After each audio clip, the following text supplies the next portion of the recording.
Puncak perayaan Hari Ulang Tahun Tentara Nasional Indonesia ke-79 di Loksmawe dipusatkan di Lapangan Jenderal Sudirman Korem 011 Lilawangsa pada Sabtu 5 Oktober 2024. Upacara dipimpin langsung oleh Komandan Korem 011 Lilawangsa Kolonel Infantri Ali Imran yang diikuti ratusan personil dari 3 matra, TNI Angkatan Darat, TNI Angkatan Laut, TNI Angkatan Udara, Polri, serta sejumlah ASN di Kota Loksmawe.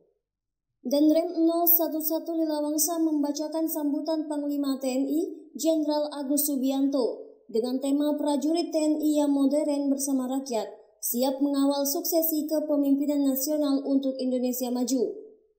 Tema ini sangat relevan dengan semangat dan cita-cita TNI sebagai prajurit profesional, responsif, integratif, modern, dan adaptif dalam menjaga dan mengawal kelangsungan hidup berbangsa dan bernegara, termasuk juga menjaga berlangsungnya pilkada secara damai dan aman. Hal ini disampaikan oleh Danrem Lilawangsa saat diwawancarai oleh sejumlah awak media. Yang pertama dalam rangka HUT TNI ke-79 ini dengan tema TNI siap mengawal demokrasi, suksesi kepemimpinan nasional.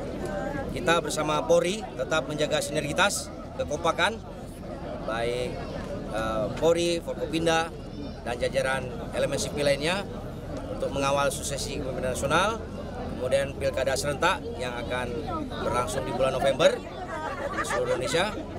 Lalu kita juga dalam HUT yang ke-79 ini diharapkan semakin profesional, modern, responsif, dan dicintai oleh rakyat. Untuk kesiapsiagaan pilkada, kita sudah melaksanakan apel gelar pasukan pengamanan, baik TNI Polri, termasuk simulasi penanganan kerusuhan, jika ada kerusuhan, dan sesuai tahapan pemilu, sekarang sudah masuk distribusi logistik dan masa kampanye. Kami bersama Polri siap mengamankan pesta demokrasi serentak ini. Pada kesempatan itu, Danrem dengan pejabat Forkopimda juga menyempatkan diri keliling kota menggunakan alutsista tank dan panser Anoa. Keliling kota Loksmawe melalui jalan protokol. Tidak hanya para pejabat, warga juga bisa ikut menikmati menaiki kendaraan tempur milik TNI bersama dengan prajurit TNI keliling kota. Sejumlah anak-anak sekolah dasar maupun TK memanfaatkan momen tersebut untuk bisa bermain dan berfoto di sana dengan tetap diawasi oleh para guru dan orang tua. Hal ini tentunya semakin membuat TNI semakin dekat dengan rakyat. Dari Loksmawe, Denny Muhtadi melaporkan untuk Puja TV.